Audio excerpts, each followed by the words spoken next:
10 കോടിയുടെ വണ്ടിയാണെങ്കിലും 10 ലക്ഷത്തിന് വണ്ടിയാണെങ്കിലും 1 ലക്ഷത്തിന് വണ്ടിയാണെങ്കിലും ഭൂമിയിൽ മുട്ടുന്ന ടയർ മാത്രമേ ഉള്ളൂ. ടാർമാക്കിലൊക്കെ ഓടിച്ച് ARI റേറ്റിംഗ് വരുന്ന അതൊരിക്കലും നമ്മുടെ കോമൺ റോഡുകളിൽ കിട്ടത്തില്ല. സർവീസ് സെൻറ്റർ സ്റ്റാൻഡേർഡൈസ്ഡ് അല്ല. അങ്ങനെ ഒരു ഇഷ്യൂ ഉണ്ട്. ഇപ്പം എല്ലാവർക്കും അഭിനയമോഹം കാണും, പക്ഷെ എല്ലാവർക്കും മമ്മൂട്ടിയാകാൻ പറ്റത്തില്ല. ഞാനൊരു 5 ഇടത്ത് കൊടുത്തിട്ടുണ്ട്. 5 ഇടത്തും 5 തരത്തിലാകും സർവീസ്. ഞാൻ അന്ന് ഒരു റിസർച്ച് നടത്തി ഒരു ഷോക്ക് അബ്സോർബർ പ്രോ എന്ന് പറയുന്ന ഒരു സാധനം 2 വണ്ടിക്ക് മേടിച്ചിട്ടുണ്ട്. നമ്മൾ ഇന്ന് വന്നിട്ടുള്ള ഒരു അത്ഭുത വണ്ടിയായിട്ടാണ്. എന്താണ് അത്ഭുതം എന്നുള്ളത് നിങ്ങൾക്ക് ഉറപ്പായിട്ട് ഞാൻ നിങ്ങൾക്ക് പറഞ്ഞു തരും. അതിന് മുന്നോടിയായിട്ട് ഇന്ന് നമ്മൾ കാണാൻ പോകുന്നത് പറഞ്ഞു കഴിഞ്ഞാൽ മാരുതി സുസുക്കിയുടെ ബ്രിസ എന്ന് പറയുന്ന ഡീസൽ വേരിയൻ്റ് ഒരു യൂസർ റിവ്യൂ ആണ്. അപ്പോൾ എന്തൊക്കെയാണെന്ന് ഡീറ്റെയിൽ ആയിട്ട് ഞാൻ പറഞ്ഞുതരാം. അപ്പോൾ നേരെ വീഡിയോയിലേക്ക് പോകാം.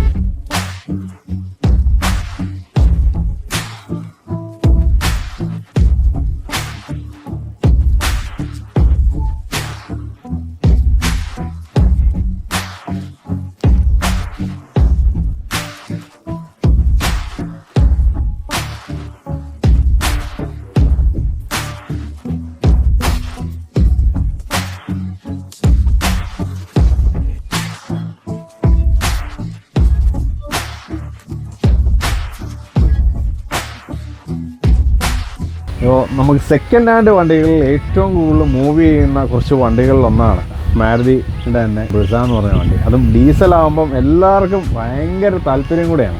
അപ്പം നിങ്ങളത് സെക്കൻഡ് ഹാൻഡ് ഫീൽഡിലൊക്കെ ഈ വണ്ടി എടുക്കുന്നുണ്ടെങ്കിൽ ഉറപ്പായിട്ടും ഇതുപോലുള്ള റിവ്യൂസ് എല്ലാം വാച്ച് ചെയ്യുക. അതിനുശേഷം മാത്രമേ നമ്മളിത് പോയി എടുക്കാവുള്ളൂ. അപ്പോൾ അതിൻ്റെ ഡീറ്റെയിൽ ആയിട്ടുള്ള കാര്യങ്ങളൊക്കെയാണ് പറയുന്നത്. പോരാണ്ട് ഒരു അത്ഭുതങ്ങളെല്ലാം പറയുന്നത്. വെൽക്കം ടു കൃഷ്ണച്ചാൻസ് ഓട്ടോ വ്ളോഗ്. ഒട്ടും താമസിപ്പിക്കുന്നില്ല, ഞാൻ ഇതിൻ്റെ ഓണറിനെ ക്ഷണിക്കുകയാണ്. വെൽക്കം ടു കൃഷ്ണച്ചാൻസ് auto vlog. Thank you. Okay, എന്താണ് പേര്? എൻ്റെ പേര് അജയ്. എത്ര നാളായിട്ടാണ് ഇപ്പോൾ വണ്ടി ഇപ്പോൾ യൂസ് ചെയ്യുന്നത്? വണ്ടി 2019 ജൂലൈയിൽ എടുത്താ. Okay, popular automobiles. ഏത് മോഡലാണ്? Model Brezza VDI diesel. അതെ. ഓക്കെ, 2019 ജൂലൈ എടുത്ത വണ്ടിയാണ്. ഇപ്പോൾ എവിടെ നിന്നാണ് ഈ വണ്ടി എടുക്കുന്നത്? SH മൗണ്ടിലുള്ള പോപ്പുലർ ഓട്ടോമൊബൈൽസ്. അപ്പോൾ നമുക്ക് ഒത്തിരി കാര്യങ്ങൾ നമ്മുടെ വ്യൂവേഴ്സിനോട് പറഞ്ഞു കൊടുക്കാനുണ്ട്. വണ്ടി എടുത്തിട്ട് നമുക്കിപ്പോൾ ഇത്രയും വർഷമായിട്ടുണ്ട്. അപ്പം എങ്ങനെ തോന്നിയിട്ടുണ്ട്? ഒരു ബ്രിസ എന്ന് ആലോചിക്കുമ്പോൾ എന്താണ് ഏറ്റവും പോസിറ്റീവായിട്ട് തോന്നിയിട്ടുള്ളത്? പോസിറ്റീവായിട്ട് തോന്നിയത്, ഞാൻ എർട്ടിഗ ആണ് ബുക്ക് ചെയ്തത്. പക്ഷേ ഷോറൂമിൽ ചെന്നപ്പോഴത്തേക്കാണ് ഫാമിലിയായിട്ട് ഡിസ്കസ് ചെയ്തപ്പോൾ ബ്രസ മതി. കാരണം എർട്ടിഗയിൽ യാത്ര ചെയ്യാനുള്ള ഫാമിലി മെമ്പേഴ്സ് ഇല്ല, അതിന് ചെന്നുകളെ കൂടുതൽ ലേഡീസ് യൂസ് ചെയ്യുന്നുണ്ട്. അപ്പം ഇച്ചിരി കോമ്പാക്റ്റുമാണ്, ഒരു പ്രീമിയം SUV ആണ്. അതുകൊണ്ട് നമ്മൾ ബ്രസ എടുത്തു. അതെ. അതും ഓട്ടോമാറ്റിക് വേരിയൻ്റ് ആണ് എടുത്തിരിക്കുന്നത്. അതെ. സാധാരണ പൊതുവെ എല്ലാവരും മാനുവലാണ് ചൂസ് ചെയ്യുക, പ്രത്യേകിച്ച് ഇത്രയൊക്കെ ഓട്ടോ ഉള്ളത്. ഇപ്പോൾ എത്ര കിലോമീറ്റർ ഓടിയിട്ടുണ്ട്? ഇപ്പോൾ 1,09,077 കിലോമീറ്റർ ഓടി. അയ്യോ, അത്രയും കിലോമീറ്റർ ഓടി. ഇത്രയും ഓടിക്കുന്ന ഒരാളായതുകൊണ്ട് തന്നെ ഉറപ്പായിട്ടും മാനുവൽ പ്രിഫർ ചെയ്യാതെ എന്തുകൊണ്ടാണ് ഓട്ടോമാറ്റിക്? നമുക്ക് വർഷങ്ങളായിട്ട് മാരുതിയുടെ പല വേരിയൻറ്റും ഷവർലെ ബീറ്റ് ഉൾപ്പെടെ എല്ലാം മാനുവലായിരുന്നു. ഓക്കെ. അന്ന് നമ്മൾ ചെന്നപ്പോഴത്തേക്ക് അന്നപ്പം നമുക്കുണ്ടായ ഒരു ഇൻസ്റ്റിങ്ക്റ്റ് വെച്ച് തന്നെ ഓട്ടോമാറ്റിക് എടുക്കാം. ഇത്ര നാൾ മാനുവലായിരുന്നല്ലോ, കുറച്ചുകൂടെ ഈസിയുള്ള പുതിയ ടെക്നോളജി യൂസ് ചെയ്യാം എന്നുള്ള തീരുമാനത്തിൽ നിന്നാണ് അത് വന്നത്. ഓക്കെ. എപ്പോഴേലും മാനുവൽ മതിയായിരുന്നു, ഓട്ടോമാറ്റിക് വേണ്ട എന്ന് തോന്നിയിട്ടുണ്ടോ? ഇല്ല, ഒരിക്കലും ഇല്ല. നമ്മുടെ വേറൊരു മാനുവൽ വണ്ടി ഉണ്ട്. അപ്പം നമുക്ക് മാനുവലിൻ്റെ പർപ്പസ് ഉള്ളപ്പം അത് യൂസ് ചെയ്യാറുണ്ട്. ഇപ്പം ഹൈ റേഞ്ചിൽ പോകുമ്പോഴോ ഒക്കെ, അല്ലെ ചെറിയ ഇട റോഡുകളിലൊക്കെ. പക്ഷേ ലോങ് പോകുമ്പോഴും ഒക്കെ നമ്മൾ ഈ ഓട്ടോമാറ്റിക്കാണ് യൂസ് ചെയ്യുന്നത്. ഓക്കെ. പൊതുവെ ഇപ്പോൾ 2019 തൊട്ട് നമ്മൾ വണ്ടി യൂസ് ചെയ്യുന്നു. പൊതുവെ 4-5 വർഷം കഴിയുമ്പോൾ പൊതുവെ മാരുതിയുടെ പ്രത്യേകിച്ച് ബ്രിസ വണ്ടികളുടെ സ്റ്റിയറിങ്ങിന് ഒരു ചെറിയ പ്രശ്നങ്ങളുണ്ട്. ടൈറ്റ്നസ് ഉണ്ട്. ഞാൻ പല വർക്ക്ഷോപ്പുകളിലും അതിനെപ്പറ്റി ഡിസ്കസ് ചെയ്തു. 2 സർവീസ് സെൻ്ററിൽ ഞാനിപ്പോൾ ഡിസ്കസ് ചെയ്തിട്ടിരിക്കുകയാണ്. പക്ഷേ ഞാൻ കോൺഫിഡൻ്റ് അല്ലാത്തതുകൊണ്ട് ഞാനത് കറക്റ്റ് ചെയ്യാൻ കൊടുത്തിട്ടില്ല. പലരും പല അഭിപ്രായം പറയുന്നത്. പക്ഷെ പൊതുവെ ഞാൻ മനസ്സിലാക്കിയത് മാരുതിയുടെ എസ്ക്രോസ്, ബ്രസ, സ്വിഫ്റ്റ് ഡീസൽ ഇതിനെല്ലാം സ്റ്റിയറിംഗ് ടൈറ്റ്നസ് ഉണ്ട്. അപ്പോൾ ഒരു വണ്ടിയുടെ മാത്രമല്ല, അവരുടെ ഒരു കോമൺ ഇഷ്യൂ ഉണ്ട്. അതുകൊണ്ട് അതിനെപ്പറ്റി ഒന്നുകൂടെ സ്റ്റഡി ചെയ്തിട്ട് മാത്രമേ നമുക്കത് ചെയ്യുന്നുള്ളൂ. നമുക്ക് ഓടിക്കുന്നതിന് ഡ്രൈവ് ചെയ്യുന്നതിന് പ്രശ്നങ്ങളില്ല. ഓക്കെ. പക്ഷേ ഒരു സ്റ്റിഫ്നെസ് ഉണ്ട്. ഓക്കെ. അത് നമുക്ക് മാനേജബിളാണ്. ഓക്കെ. സ്റ്റിയറിംഗ് കോളം എപ്പോഴേലും മാറ്റി വെക്കാൻ ഇല്ല, ഒന്നും ചെയ്തിട്ടില്ല. അങ്ങനെ ഒന്നും ചെയ്തിട്ടില്ല. ഓക്കെ. ഇത്രയും നാളെ യാത്ര ചെയ്ത് ഓൾമോസ്റ്റ് എല്ലാ സർവീസുകളും കഴിഞ്ഞു, പ്രശ്നം അനുഭവിക്കാവുന്നതിന്റെ പരമാവധി അനുഭവിച്ചു കഴിഞ്ഞു. എന്ന് വെച്ച് കഴിഞ്ഞാൽ ഒരു വണ്ടിയായിട്ട് യാത്ര ചെയ്യുന്ന സമയത്ത് എന്തൊക്കെ ഡിഫക്റ്റ് വരാമോ അതെല്ലാം താണ്ടേണ്ട സമയമായി. അപ്പോൾ ഇതുവരെയുള്ള ഏറ്റവും മേജർ ഒരു ബുദ്ധിമുട്ട് വന്നിട്ടുള്ളത് എന്താണ് എന്ന് വെച്ച് കഴിഞ്ഞാൽ ഓർക്കുന്ന ഒരു കാര്യം? മേജർ ബുദ്ധിമുട്ട് ദൈവാനുഗ്രഹിച്ച് ഈ വാഹനമായിട്ട് നമുക്ക് ഉണ്ടായിട്ടില്ല. ഒരു സർവീസിൽ പോയിട്ട് ഞാൻ 2 പ്രാവശ്യം ഗോവയ്ക്ക് പോയിട്ടുണ്ട്. ഇവിടെ പോയിട്ട് തിരിച്ചു വന്നിട്ടുണ്ട്. അപ്പം നമ്മൾ എവിടെ ലോങ് പോയാലും അതിനു മുമ്പ് നമ്മൾ വീൽ ബാലൻസിങ്, വീൽ അലൈൻമെന്റ് മസ്റ്റായിട്ട് ചെയ്തിരിക്കും. എയർ പ്രഷർ, പിന്നെ സർവീസ് എല്ലാ 10,000 ചെയ്യുന്നുണ്ട്. അത് വന്നു കഴിഞ്ഞ് ചെയ്യാന്നല്ല, പോകുന്നതിന് മുമ്പേ ഇതെല്ലാം കറക്റ്റ് ചെയ്തിട്ടേ പോകത്തുള്ളൂ. അതിനകത്തുപരി ഒരു മഹാ അത്ഭുതം എന്ന് പറയട്ടെ. മഹാ അത്ഭുതം എന്ന് പറഞ്ഞു കഴിഞ്ഞാൽ ഈ വണ്ടി ഇത്രയും വർഷമായിട്ട് ഉപയോഗിക്കുകയാണ്, 2019 ഉപയോഗിക്കുകയാണ്, എന്നിട്ട് പോലും ഈ വണ്ടിയുടെ ടയർ മാറ്റിയിട്ടില്ല. അല്ലേ? ഇപ്പം 1,09,000 ചില്ലുവാനം കിലോമീറ്ററായി. എന്നിട്ട് പോലും പുതിയ എന്നാണോ ചേട്ടൻ വണ്ടി ഷോറൂമിൽ നിന്ന് എടുക്കുന്നത് ആ ദിവസം ഇതേവരെ ടയർ മാറ്റിയിട്ടില്ല എന്ന് പറഞ്ഞു കഴിഞ്ഞാൽ നിങ്ങൾ വിശ്വസിക്കുമോ? എനിക്ക് വിശ്വസിക്കാൻ പറ്റാത്ത ഒരു സംഗതി. അതെ. എന്ത് മാജിക്കാണ് ചെയ്തിരിക്കുന്നത് അത് അറിഞ്ഞൂടാ. എന്തോ ദൈവത്തിന്റെ എന്തോ ഒരു കരമുണ്ട്. രണ്ടാമത് correct servicing, correct wheel alignment, balancing, tyre rotation. പിന്നെ വണ്ടി ഓടിയാലും ഇല്ലേലും 10 അല്ലെങ്കിൽ 15 ദിവസത്തിൻ്റെ കൂടുമ്പോൾ ഇതിൻ്റെ 4 ടയറിൻ്റെയും എയർ പ്രഷർ ചെക്ക് ചെയ്തിരിക്കും, മെയിൻറ്റെയിൻ ചെയ്തിരിക്കും. ഓക്കെ. ഇത് വണ്ടിയുടെ ടയർ അങ്ങോട്ടും ഇങ്ങോട്ടും ഒക്കെ ഡയഗണലി ചേഞ്ച് ചെയ്ത് ഇടാറുണ്ടോ? ചെയ്യാറുണ്ടോ? എല്ലാ സെക്കൻഡ് ഓൾട്ടർനേറ്റീവ് വീൽ അലൈൻമെൻറ്റും ഫുൾ ക്രോസ് ഷിഫ്റ്റിങ്ങും അല്ലാതെ ഓപ്പോസിറ്റ് ഷിഫ്റ്റിങ്ങും ചെയ്യുന്നുണ്ട്. എത്ര നമ്മുടെ വ്യൂവേഴ്സിന് ഇത് മനസ്സിലാക്കാൻ വേണ്ടിയിട്ട്, കാരണം എല്ലാവരും ക്രോസ് ഷിഫ്റ്റിനെ കുറിച്ചൊക്കെ പറയുമെങ്കിൽ പോലും അത് യാഥാർത്ഥ്യമാക്കിയൊരു വണ്ടിയാണത്. അല്ല, അത് നമ്മുടെ ഒരു പ്രാക്ടിക്കൽ സെൻസിൽ അങ്ങ് ചെയ്തു പോയതാ. ഇല്ല, കിലോമീറ്റർ എന്ന് വെച്ചാൽ 3000-നും 4000-നും ഇടയ്ക്ക് ചെയ്തിരിക്കും. അത് നമുക്കിവിടെ സ്റ്റിക്കർ ഒട്ടിക്കുന്നുണ്ട് ഓരോ പ്രാവശ്യം. അപ്പം പക്ഷേ അത് വേണമെങ്കിൽ ചിലപ്പം 10 കിലോമീറ്ററിനും ചെയ്യേണ്ട വരും. കാരണം ഒരു വലിയ ഒരു കല്ല് ഇടിക്കുവോ അല്ലെങ്കിൽ നമ്മൾ അത്ര റഫായിട്ട് പോവുകയാണെങ്കിൽ 10 കിലോമീറ്റർ 100 കിലോമീറ്റർ ആകും ചെയ്യണം. അത് നമ്മൾ ഡ്രൈവ് ചെയ്യുമ്പോൾ നമുക്ക് മനസ്സിലാവും അത് കറക്റ്റ് അല്ല, ഇതിൻ്റെ അലൈൻമെന്റ് ചെറിയ ഇതുണ്ട്. അത് ആ ഡ്രൈവിംഗ് എക്സ്പീരിയൻസ് കൊണ്ട് ഉണ്ടാകുന്ന. ഞാൻ 1990 ഡ്രൈവിംഗ് പഠിച്ചതാണ്. ഇപ്പോൾ ഓൾറെഡി 35 years ആയി. പലപ്പോഴും ഞാൻ ഗൾഫിൽ കുറേ 10-20 വർഷം ഉണ്ടായിരുന്നു. പക്ഷെ വരുമ്പോഴെല്ലാം ഡ്രൈവ് ചെയ്യാറുണ്ട്. അത് നമ്മൾ പ്രാക്ടിക്കലി നമുക്ക് കിട്ടുന്ന ഒരു എക്സ്പീരിയൻസ് ആണ്. വണ്ടിക്ക് ഒരു കൺട്രോൾ ഇതുണ്ട്. അപ്പം നമ്മൾ കിലോമീറ്റർ നോക്കണ്ട. നമ്മുടെ വണ്ടിയെ നമ്മൾ പേഴ്സണലി മെയിൻറ്റെയിൻ ചെയ്യുമ്പം നമ്മുടെ കുട്ടീനെ പോലെ നോക്കുമ്പോൾ നമ്മൾ അതിന് രോഗം കൂടിയിട്ട് ചെയ്യാൻ നോക്കില്ല. ആ സ്പോട്ടിൽ തന്നെ കറക്റ്റ് ചെയ്യണം. ബട്ട് നോർമൽ കണ്ടീഷനിൽ 3000 അല്ലെങ്കിൽ 4000 ഇടയ്ക്ക്. അത് നമ്മുടെ അവൈലബിലിറ്റി, നമ്മുടെ എല്ലാ ദിവസവും നമുക്ക് എല്ലായിടത്തും പോകാൻ പറ്റത്തില്ല. ഉറപ്പായിട്ടും. അപ്പം നമുക്കറിയാം, പൊതുവേ നമ്മളൊരു ഫ്രീ സർവീസ് എല്ലാം കഴിഞ്ഞതിന് ശേഷം പ്രത്യേകിച്ച് സർവീസ് സെൻറ്ററിൽ നമ്മളെ വിളിക്കില്ല.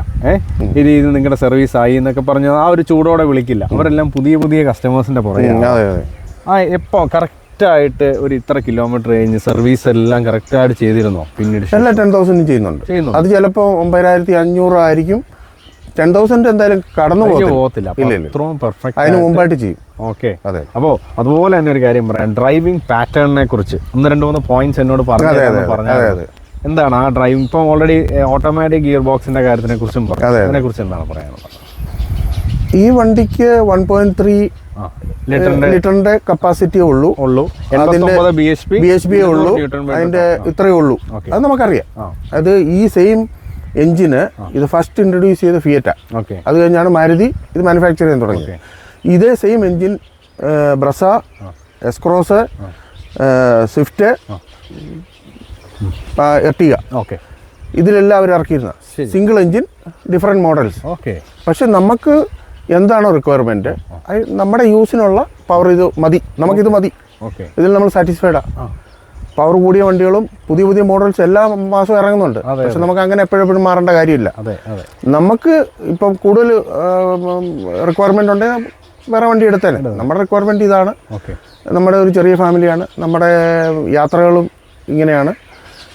അതുകൊണ്ട് I am satisfied. Okay, driving പാറ്റേണിനെ കുറിച്ച് 2-3 പോയിന്റ്സ് എന്നോട് ആഡ് ആക്കാമെന്ന് പറഞ്ഞു. ഡ്രൈവിംഗ് പാറ്റേണിൽ ഒരു ഡിഫെൻസീവ് ഡ്രൈവിംഗ്. ഓക്കെ, എന്ന് വെച്ചാൽ ഹെവി ആക്സലറേഷൻ ഇല്ല, ഓക്കെ, ഹെവി ബ്രേക്കിംഗ് ഇല്ല. ഇതിൻ്റെ കംപ്ലീറ്റ് കൺട്രോള് വാഹനം തന്നെയാണ്. അതെ അതെ. അതിനകത്ത് RPM കൺട്രോൾഡ് ഗിയർ ഷിഫ്റ്റിംഗാണ്. അതിനകത്ത് മാനുവലിൽ പോലെ ഡ്രൈവർക്ക് ഇഷ്ടമുള്ള ഗിയറുകൾ സെലക്ട് ചെയ്ത് പോകാനല്ല, അതിലൊരു സിസ്റ്റം ഓൾറെഡി പ്രോഗ്രാംഡ് സിസ്റ്റം, അതനുസരിച്ചാണ് അത് മൂവ് ചെയ്യുന്നത്. അപ്പോൾ അത് ഡ്രൈവർക്ക് നല്ല ബോധ്യം ഉണ്ടെങ്കിൽ അതനുസരിച്ച് പോവും. നമുക്ക് ഇപ്പം ഇത് ടർബോ ചാർജർ ഉള്ളതുകൊണ്ട് നമുക്ക് ഓവർടേക്ക് ചെയ്യേണ്ടടുത്ത് അത് കയറി പോകുന്നുണ്ട്. എപ്പോഴും ഒരു ലാഗ് അനുഭവപ്പെട്ടിട്ടുണ്ട്? ലാഗ് ആദ്യകാലത്തുണ്ടായിരുന്നു, കാരണം 3rd സർവീസ് കഴിഞ്ഞിട്ട് ടർബോ ചാർജ് ചെയ്യത്തുള്ളൂ. അന്ന് നമുക്കത് തോന്നിയിരുന്നു. പക്ഷേ 3rd കഴിഞ്ഞിട്ട് ടർബോ ചാർജ് ചെയ്ത് കഴിഞ്ഞപ്പം ഓക്കെയാണ്. പിന്നെ കയറ്റങ്ങളിലൊക്കെ ചെറിയൊരു ഇതുണ്ട്, അത് നമുക്കറിയാമല്ലോ. ഇതിൻ്റെ പവർ ഇത്രയാണ്, ഇതിൻ്റെ സ്പീഡ് ഇങ്ങനെയാണ്, ഈ ഗിയറിലാണ് കയറുന്നത്. നമ്മൾ ഏത് എക്യുപ്മെൻറ്റ് നമ്മൾ യൂസ് ചെയ്യുന്നോ അതിനെപ്പറ്റി നമ്മൾ അവെയർ ആണെങ്കിൽ നമ്മളതായിട്ട് അഡ്ജസ്റ്റ് ആവും. നമ്മൾ ബാക്ക് പോർഷനിലേക്ക് എത്തിയിരിക്കുകയാണ്. പൊതുവെ മാരുതിയുടെ ക്വാളിറ്റിയെക്കുറിച്ച് എല്ലാവരും ഇങ്ങനെ ഒരു ചോദ്യചിഹ്നം പറയാറുള്ളതാണ്. അപ്പോൾ അങ്ങനെ വരുമ്പം ഈ ഇൻറ്റേർണൽ പ്ലാസ്റ്റിക്സിനെ കുറിച്ചൊക്കെ എന്തൊക്കെയാണ് പറയാനുള്ളത്? പ്ലാസ്റ്റിക്കിന് 6 വർഷം മുമ്പത്തെ ക്വാളിറ്റിയാണ്. ഇപ്പോൾ ഇറങ്ങുന്ന വണ്ടികൾക്ക് കുറച്ചുകൂടെ ക്വാളിറ്റി ഇമ്പ്രൂവ് ആയിട്ടുണ്ട്. നമ്മളന്ന് ആ ക്വാളിറ്റി നമുക്ക് അതിൽ അക്സെപ്റ്റ് ചെയ്യാൻ പറ്റുള്ളൂ, അല്ലാതെ നമ്മൾ അതിന് കംപ്ലൈൻറ്റ് പറഞ്ഞിട്ട് കാര്യമില്ല. It's okay. അതുപോലെ തന്നെ ബ്രിസയുടെ ഇതിനകത്തൊരു ഫീഡ്ബാക്ക് തരുന്നതാണ് റിവേഴ്സ് ഗിയർ ഇഷ്യൂ. അപ്പം എന്താണ് അതിനെക്കുറിച്ച് പറയാനുള്ളത്? റിവേഴ്സ് ഗിയറിന് പവർ കുറച്ച് ഇഷ്യൂ ഉണ്ട്. അത് സ്ലോപ്പിൽ വന്നു കഴിഞ്ഞാൽ നമ്മൾ റിവേഴ്സ് എടുക്കുമ്പോഴൊക്കെയാണ് കൂടുതൽ വന്നിട്ടുള്ളത്. പക്ഷേങ്കിൽ എൻ്റെ ഒരു അനുഭവത്തിൽ 100 കിലോമീറ്റർ ഓടുന്നവൻ 1 കിലോമീറ്റർ പോലും റിവേഴ്സ് വരുന്നില്ല. നമുക്ക് ടേണിങ്ങിന് വേണ്ടി മാത്രം യൂസ് ചെയ്യുന്ന ഒരു ഗിയർ സിസ്റ്റമാണ് അത്. നമുക്ക് അത്രേ ഉള്ളൂ എങ്കിൽ നമ്മളതുമായിട്ട് അക്സെപ്റ്റ് ചെയ്ത് പോകാമെന്ന് മാത്രമേ ഉള്ളൂ. അല്ലെ ആ ഒരു ഗിയറിന് വേണ്ടി നമുക്ക് ഗിയർ ബോക്സ് മാറ്റി വെക്കാൻ പറ്റത്തില്ലല്ലോ. ഇഷ്യൂ ഉണ്ട്. ഓക്കെ. അതുപോലെ തന്നെ ആൾക്കാർ എപ്പോഴും ഇങ്ങനെ പിൻ പോയിന്റ് ചെയ്ത് സംസാരിക്കും, കാരണം എന്തില്ല എന്നുള്ളതാണ് പറയാം. അപ്പം നേരത്തെ ചേട്ടനൊരു സംഭവം പറഞ്ഞു, ടയറിന്റെ കേസ്. പപ്പ ഇതുപോലെ സർവീസ് ഇതുപോലെ ഉള്ള ആളാന്നൊക്കെ പറഞ്ഞു. അപ്പോൾ അതിനെക്കുറിച്ച് പറയുമ്പോൾ എന്താണ് പറയാനുള്ളത് ശരിക്കും? അല്ല, എൻ്റെ ഒരു പേഴ്സണൽ ഒപ്പീനിയൻ എന്ന് പറഞ്ഞാൽ 10 കോടിയുടെ വണ്ടിയാണേലും 10 ലക്ഷത്തിന് വണ്ടിയാണേലും 1 ലക്ഷത്തിന് വണ്ടിയാണേലും ഭൂമിയിൽ മുട്ടുന്ന ടയർ മാത്രമേ ഉള്ളൂ. അതുപോലെ തന്നെ ഒരു വ്യക്തിക്ക്, ഒരു ഡ്രൈവർക്ക് ഏറ്റവും ഇമ്മീഡിയറ്റ് ഒരു വാഹനത്തിൽ ജഡ്ജ് ചെയ്യാവുന്നത് ടയറാണ്. അതിന് എയർ ഉണ്ടോ എയർ ഇല്ലയോ, പഞ്ചറാണോ, വാട്ട് എവർ ഇറ്റ് ബി. അത് ആക്ച്വലി ഡ്രൈവിങ്ങിൻ്റെ ഇതിൽ പറഞ്ഞിരിക്കുന്നത് വണ്ടിക്കകത്ത് കയറുന്നതിന് മുമ്പ് 4 ടയറും ചെക്ക് ചെയ്ത് നോക്കിയിട്ടേ കയറാവുള്ളതാണ് ശാസ്ത്രം. അങ്ങനെ ചെയ്തിട്ട് കയറുകയാണെങ്കിൽ ഇൻ കേസ് കാറ്റ് കുറവാണെങ്കിലും നിയറസ്റ്റ് പമ്പിൽ നിന്ന് നമുക്കത് ഫില്ല് ചെയ്യാൻ പറ്റും. ആ ഒബ്സർവേഷൻ ഇല്ലാതെ വരുമ്പോഴത്തേക്ക് പിന്നീട് അതിനെ അക്യുമുലേറ്റ് ചെയ്ത് ബാക്കി പ്രശ്നങ്ങളെല്ലാം വരും. ഓക്കെ. അപ്പം ഞാനിപ്പോൾ ഒരു പോയിന്റ് മനസ്സിലാക്കുന്ന കാര്യം എന്ന് വെച്ച് കഴിഞ്ഞാൽ, ഒരു വണ്ടിയുടെ പ്രധാന ഘടകം എന്ന് പറയുന്നത് ടയറാണ്. ഒരു പ്രധാന ഘടകം തന്നെ ആണ്. ടയറില്ലാതെ ഒരു വാഹനത്തിന് ഓടാൻ പറ്റില്ല. ഓൾറൈറ്റ്. ഡീസൽ വണ്ടിയാണ്. അതുപോലെ തന്നെ ഡീസൽ വണ്ടികൾക്കുള്ള ഏറ്റവും വലിയ പ്രധാന ഗുണമായിട്ട് ആൾക്കാർ കണ്ടിരിക്കുന്നത് മൈലേജാണ്. കാരണം ഇപ്പോഴത്തെ പല മാരുതി വണ്ടികളുടെയും പ്രശ്നം എന്താണെന്ന് വെച്ച് കഴിഞ്ഞാൽ, കമ്പനി ക്ലെയിം ചെയ്യുന്ന മൈലേജ് കിട്ടുന്നില്ല എന്നുള്ളതാണ്. ഈ വണ്ടിക്ക് എത്രയാണ് കമ്പനി മൈലേജ് പറഞ്ഞിരുന്നത്? ഇപ്പോൾ സിറ്റിയിലും അതുപോലെ ഹൈവേയിലും എത്ര കിട്ടുന്നുണ്ട്? നമുക്ക് സിറ്റിയിൽ ആവറേജ് 18 കിട്ടുന്നുണ്ട്. കമ്പനി എത്രയാണ് പറഞ്ഞത്? കമ്പനി 20 ഒക്കെയാണ് പറയുന്നത്. അത് ടാർമാക്കിലൊക്കെ ഓടിച്ച് ARAI റേറ്റിംഗ് വരുന്ന, അതൊരിക്കലും നമ്മുടെ കോമൺ റോഡുകളിൽ കിട്ടത്തില്ല. കാരണം കയറ്റവും ഇറക്കവും കുഴിയും എല്ലാം ഉണ്ട്. അതുമായിട്ട് നമുക്ക് ഒരിക്കലും പറ്റത്തില്ല. പക്ഷേ ഗോവയ്ക്ക് ഞാൻ ഹൈവേ പോയപ്പോൾ എനിക്ക് 23-24 കിട്ടിയിട്ടുണ്ട്. അത് ഗിയർ ചേഞ്ച് ഇല്ല, നമ്മൾ ടോപ്പ് ഗിയറിൽ തന്നെ കോൺസ്റ്റന്റ് സ്പീഡിൽ പോവുക കിട്ടിയിട്ടുണ്ട്. പക്ഷെ അത് നമുക്കൊരിക്കലും ഇതുപോലുള്ള റോഡുകളിൽ, പിന്നെ ട്രാഫിക് ഡെയിലി കൂടി വരിക, വാഹനങ്ങൾ കൂടുന്നു, ബ്രേക്കിംഗ് കൂടുന്നു. അപ്പോൾ അങ്ങനെ വരുമ്പം മൈലേജ് കുറയും സ്വാഭാവികമായിട്ട്. ആരെയും കുറ്റമല്ല. സിറ്റിയിൽ എത്ര ഇപ്പോൾ കിട്ടുന്നു? സിറ്റി 18 കിട്ടുന്നുണ്ട്. 18 കിട്ടുന്നുണ്ട്. അത്ര ഓട്ടോമാറ്റിക് ഗിയർ ബോക്സ് ആണെങ്കിൽ പോലും ഇത്രയും മൈലേജ് കിട്ടാന്ന് പറഞ്ഞാൽ ഭയങ്കര സന്തോഷം. ശ്രദ്ധിച്ചിട്ടുണ്ടോ പൊതുവെ ആൾക്കാർക്ക് ഇപ്പോൾ പുതിയ പുതിയ വണ്ടികൾ, പ്രത്യേകിച്ച് മാരുതി വണ്ടികൾ അല്ലാത്ത വണ്ടികൾ ക്ലെയിം ചെയ്യുന്ന മൈലേജ് കിട്ടുന്നില്ല എന്ന് ഒത്തിരി പേര് ഇപ്പോൾ കംപ്ലൈന്റ് അതൊക്കെ വെച്ച് നോക്കുവാണെന്നുണ്ടെങ്കിൽ അല്ലേ അതിന് ശരിക്കും പറഞ്ഞ ഒരു ഇന്ത്യൻ എക്കണോമിയിൽ ഒരു കോമൺ മാനിന് മൈലേജ് ഒരു പ്രധാന ഘടകമാണ്. കാരണം പെട്രോളിനും ഡീസലിനും ഇത്ര ഹൈ പ്രൈസിൽ നിൽക്കുമ്പം നമുക്കൊരു ഒരു എബോ ആവറേജ് മൈലേജ് കിട്ടിയില്ലെങ്കിൽ ആർക്കും തന്നെ മെയിൻറ്റെയിൻ ചെയ്യാൻ പറ്റുമെന്ന് എനിക്ക് തോന്നുന്നില്ല. ഓക്കെ അതുപോലെ തന്നെ ഈ വണ്ടി ലോങ് ട്രാവലിൽ പോകുന്ന സമയത്ത് എപ്പോഴും ആൾക്കാർക്ക് എപ്പോഴും ഒരു പറയാറുള്ളൊരു സംഭവമാണ് ഇതിൻ്റെ ഫ്യൂവൽ പ്രഷർ സിസ്റ്റത്തിൻ്റെ ഒരു എറർ P0089 കൂടുതൽ കാണിച്ചിട്ട് വണ്ടി ലോങ് ട്രാവൽ ഇടയ്ക്ക് വണ്ടി നിന്ന് പോകുമെന്ന് പറയാറുണ്ട്. അങ്ങനെ ഒരു ഇത് എനിക്ക് വന്നിട്ടില്ല. കാരണം നമ്മൾ കൃത്യമായിട്ട് പീരിയോഡിക് മെയിൻ്റെനൻസിന് പോകുമ്പോൾ അവരതെല്ലാം ചെക്ക് ചെയ്തിട്ട് റീസെറ്റ് ചെയ്യുന്നതുകൊണ്ടായിരിക്കാം. അങ്ങനെ ഇഷ്യൂ വന്നിട്ടില്ല. നമുക്കറിയാം ഒരു മാരുതിയെ സംബന്ധിച്ച് സർവീസ് കോസ്റ്റ് ഏറ്റവും പോക്കറ്റ് ഫ്രണ്ട്ലി ആണെന്ന് പറയുന്ന ഒരു വണ്ടിയാണ് മാരുതി ബ്രാൻഡ്. അപ്പോൾ ഇപ്പോൾ ഇത്രയും നാളിൽ എത്രയൊക്കെ സർവീസ് ചാർജ് ഒക്കെ ഏകദേശം വന്നിട്ടുള്ള? സർവീസ് ചാർജ് ആദ്യകാലത്ത് ഞാൻ കൊടുത്തിരുന്ന സർവീസ് സെൻറ്ററിൽ ഇച്ചിരി കൂടുതലായിരുന്നു. ഇപ്പം ഞാൻ ലാസ്റ്റ് ഒരു 7 സർവീസ് ചങ്ങനാശ്ശേരി പാലാത്ര സർവീസിലാണ്. പുള്ളി ഒരു കോസ്റ്റ് എഫക്റ്റീവാണ്. ഒരു ആവറേജ് 5000 ആ ലെവലിൽ പോകുന്നുണ്ട്. പിന്നെ പുള്ളി വളരെ റീസണബിളാണ്. കാരണം ഇത് കൂളൻ്റ് മാറ്റിയില്ലെങ്കിൽ അതൊന്നും ചാർജ് ചെയ്യത്തില്ല. വേറൊരു സർവീസ് സെൻറ്ററിൽ 7200 രൂപ എനിക്ക് റീഫണ്ടും കിട്ടിയിട്ടുണ്ട്. കാരണം നമ്മൾ പറയാത്തതും ചെയ്യാത്തതും ബില്ലടിച്ചിട്ട് മാരുതി കംപ്ലൈൻറ്റ് ചെയ്തിട്ട് അവർ റീഫണ്ട് ചെയ്തിട്ടുണ്ട്. അപ്പോൾ ഇതിനകത്തൊരു സർവീസ് സെൻറ്റർ സ്റ്റാൻഡേർഡൈസ്ഡ് അല്ല. അങ്ങനെ ഒരു ഇഷ്യൂ ഉണ്ട്. നമ്മളത് ഓണർ വിജിലൻ്റ് ആയിരിക്കണം. അത് മസ്റ്റായിട്ട് വേണം. നമുക്കൊരു നോളജ് വേണം. കറക്റ്റായിട്ട് ചെയ്യുന്ന വർക്കിനെ പറ്റി നമുക്ക് നോളജ് വേണം. ഇതെല്ലാം ബുക്കിനകത്ത് തന്നിട്ടുണ്ട്. ഓരോ സർവീസിലും എന്തൊക്കെയാണ് ചെയ്യുന്നതെന്ന്. അതിൻ്റെ ചാർജ് അവർ തരും. വർക്ക് ചെയ്തിട്ടുള്ളത് അല്ല എക്സ്ട്രാ ഉണ്ടെന്നുണ്ടെങ്കിൽ നമ്മൾ ചോദ്യം ചെയ്യണം. ബ്ലൈൻഡായിട്ട് പോയിട്ട് കാര്യമില്ല, ഒരിക്കലും ഇല്ല. അതുപോലെ തന്നെ ഇപ്പോൾ ഡീസൽ എൻജിനാണ് വരിക ബ്രിസ. നമുക്ക് അതിൻ്റെ ഉള്ളിലിരിക്കുന്ന സമയത്ത് നമുക്ക് അതിൻ്റെ ഒച്ച ഉള്ളിലേക്ക് കേൾക്കുന്നുണ്ട്. ഇൻസുലേഷൻ അതിൻ്റെ മോശമാണെന്നുള്ള പല പരാതികളും ഒക്കെ ബ്രിസയ്ക്കെതിരെ. അങ്ങനെ അതൊക്കെ ഒരു ബുദ്ധിമുട്ടായിട്ട് തോന്നി. അല്ല, ഇപ്പോഴത്തെ പുതിയ ബ്രിസയ്ക്ക് സൗണ്ട് ഇൻസുലേഷൻ കുറച്ചുകൂടെ നല്ലതാണ്. ഇത് ഡീസൽ എൻജിനാണ്. അതിന് ഒരു മിനിമം വൈബ്രേഷനും സൗണ്ടും ഉണ്ട്. എല്ലാ വണ്ടികൾക്കും ഉണ്ട്. ഇതിനേക്കാൾ കൂടുതൽ സൗണ്ട് ഉണ്ട് ഡസ്റ്ററിന്. ഡസ്റ്ററിനുണ്ട്. വോൾസ്വാഗൻ്റെ വെർട്ടസിന് അതിനൊക്കെ ഉണ്ട്, സൗണ്ട് ഉണ്ട്. പക്ഷേ ക്യാബിൻ ഇൻസുലേഷൻ പിന്നീടാണ് കൂടുതൽ അഡ്വാൻസ്ഡ് ആയിട്ട് വന്നത്. നമ്മളെടുത്ത വണ്ടിക്ക് അന്നത്തെ 6 വർഷം മുമ്പത്തെ എന്താണ് ഇൻസുലേഷൻ അത് നമ്മൾ അക്സെപ്റ്റ് ചെയ്താൽ പറ്റുള്ളൂ. അപ്പോൾ ആൾക്കാരെല്ലാം ഈ വണ്ടികളുടെ പ്രത്യേകിച്ച് മലയാളികൾ പരാതിയാണ് കൂടുതൽ പറയാറുള്ളത്. പക്ഷെ അതിൻ്റെ പോസിറ്റീവ്സ് കാണുന്നില്ല. അപ്പം ഞാൻ ഇതിൻ്റെ പ്രത്യേകിച്ച് ബ്രിസ അല്ലെങ്കിൽ മാരുതിയുടെ വണ്ടികളുടെ പോസിറ്റീവായിട്ട് റിലയബിലിറ്റി ഭയങ്കര അടിപൊളിയാണ്. പിന്നെ അവർ പറയുന്ന ആ ഒരു ഗ്ലോബൽ എൻക്യാപ് റേറ്റിംഗ് അനുസരിച്ചുള്ള ആ ഒരു ക്വാളിറ്റി തന്നെയാണ് കിട്ടുന്നുമുണ്ട്. എന്താണ് അതിനെക്കുറിച്ചൊക്കെ പറയാനുള്ളത്? അല്ല, മാരുതിയുടെ എനിക്ക് തോന്നുന്നൊരു 8-10 മാസം മുമ്പ് വരെ പല മോഡലുകളുടെയും ബിൽഡ് ക്വാളിറ്റി മോശമാണെന്ന് പറയുന്നുണ്ട്. പക്ഷെ ഇപ്പോൾ ഇറങ്ങിയ ഡിസയറിൻ്റെ എന്തുകൊണ്ട് ആൾക്കാർ പറയുന്നില്ല? അവർ ബിൽഡ് ക്വാളിറ്റി കൂട്ടി. അപ്പം ആ അഡ്വാൻസ്മെന്റ് വരുന്നുണ്ട് ഓരോ മോഡൽസിനും. ഇപ്പം ഇതിനേക്കാളും ബിൽഡ് ക്വാളിറ്റി ഉണ്ട് എസ്ക്രോസിന്. അപ്പം നമ്മൾ ഓരോ പ്രോഡക്റ്റിനും നമ്മൾ അക്സെപ്റ്റ് ചെയ്യണം. അല്ലാതെ ടോട്ടലി അങ്ങനെ പറഞ്ഞിട്ട് കാര്യമില്ല. ഇപ്പം ബലോനോ ഇപ്പം ഓൾഡ് മോഡൽ ഇപ്പോഴും പഴയ ക്വാളിറ്റിയാണ് ഉണ്ട്. ഓരോ പ്രോഡക്റ്റിനും വ്യത്യാസമുണ്ട്. ഇപ്പോൾ ഒരു വീട്ടിൽ 10 മക്കളുണ്ട്, 10 ക്യാരക്ടർ എന്ന് പറയുന്ന പോലെ ഓരോ ഡിഫറൻസ് ഉണ്ട്. എല്ലാത്തിനും നമ്മൾ അക്സെപ്റ്റ് ചെയ്യുക. എനിക്ക് കിട്ടിയ പ്രോഡക്റ്റ് ഇന്നതാണ്, അതിൻ്റെ പ്ലസ് ആൻഡ് മൈനസ് ഇന്നതാണെന്ന് ഞാൻ മനസ്സിലാക്കിയിട്ടാണ് മേടിക്കുന്നത്. അല്ലെങ്കിൽ പ്ലസ് മാത്രമുള്ള ഒരു പ്രോഡക്റ്റ് ഒരു ലോകത്തും ഇറക്കിയിട്ടില്ല. ഇപ്പം എല്ലാവർക്കും അഭിനയമോഹം കാണും, പക്ഷെ എല്ലാവർക്കും മമ്മൂട്ടി ആകാൻ പറ്റത്തില്ല. എല്ലാവരും അതിനൊരു ലിമിറ്റേഷൻസ് ഉണ്ട്. എല്ലാവരും അവനവൻ്റെ ഇൻഡിവിജ്വാലിറ്റിയിൽ നിൽക്കാൻ പറ്റുള്ളൂ. അപ്പോൾ അതുപോലെ ഓരോ പ്രോഡക്റ്റിനും അതിൻ്റേതായിട്ടുള്ള ഇൻഡിവിജ്വൽ ഇതുണ്ട്. അത് ആക്സെപ്റ്റ് ചെയ്തിട്ടല്ലേ നമ്മൾ ഓരോ പ്രോഡക്റ്റ് മേടിക്കുന്നത്.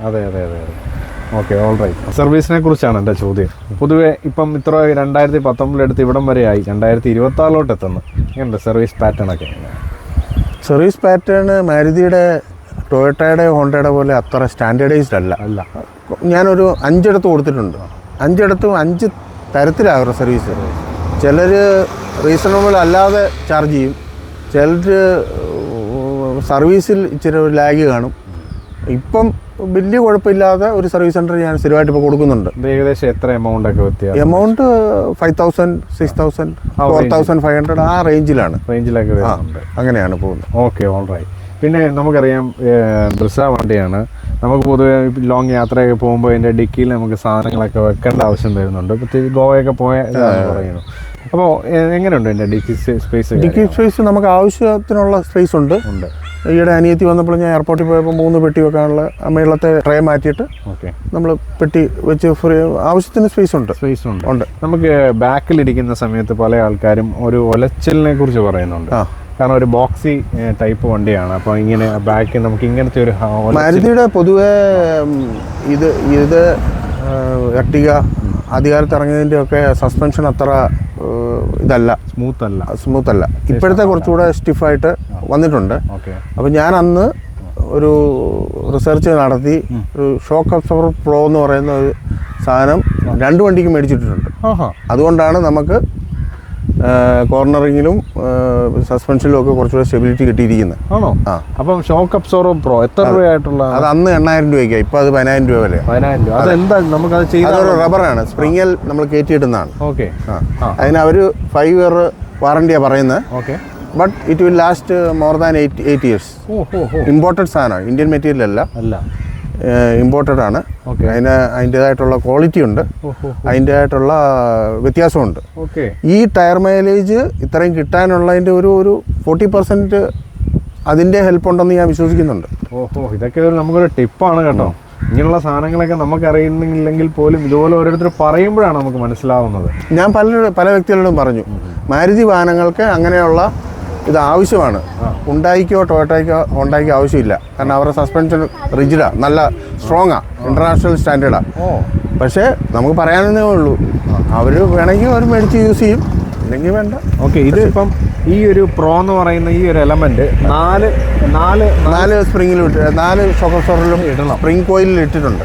അത് എക്സ്റ്റേണൽ ഫിറ്റിംഗാണ്. ഓക്കെ. അതിന് വണ്ടിയുടെ വാറണ്ടിയായിട്ടോ വണ്ടിയുടെ ബോഡിയായിട്ടോ ഒന്നും ബന്ധമില്ല. അതൊരു റൗണ്ട് റബ്ബർ കോയിലാണ്, അത് നമ്മൾ സ്പ്രിങ്ങിലിടുന്നു. ഓക്കെ. അതുകൊണ്ട് അത് ഹെവി ഇത് ജർക്കിങ്ങും എല്ലാം അത് അബ്സോർവ് ചെയ്യുന്നു. അടിപൊളി. നൈസ്.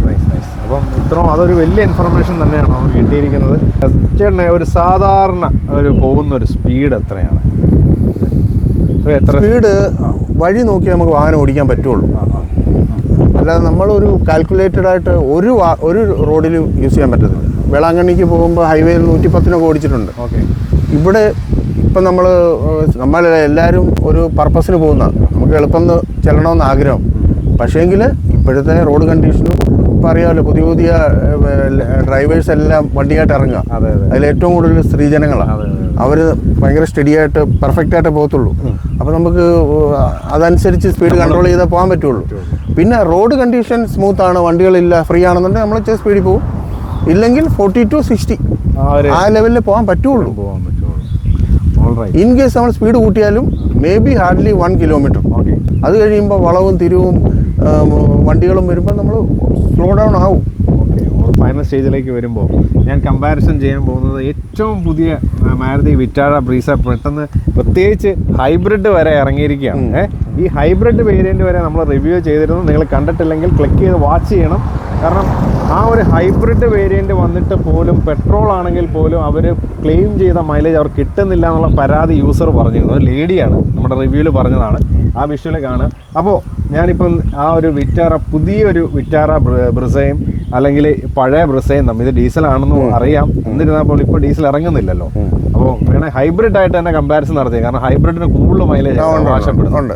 ഇങ്ങനെ ഇത് പുതിയ വണ്ടിയെ മൂന്നായിട്ട് കാണാൻ പറ്റുള്ളൂ അല്ലേ? ഡീസൽ ഒന്ന്, നോർമൽ പെട്രോള്, ഹൈബ്രിഡ്. മൂന്ന് ടെക്നോളജി തന്നെ. അത് മിക്സ് ചെയ്യാനൊന്നും പറ്റത്തില്ല. ഡിഫറെന്റ് കാലഘട്ടത്തിൽ വന്ന വണ്ടികളാണ്. അപ്പോൾ അതിൻ്റെതായിട്ടുള്ള പ്രോസ് ആൻഡ് കോൺസ് ഉണ്ട്. ഓക്കെ.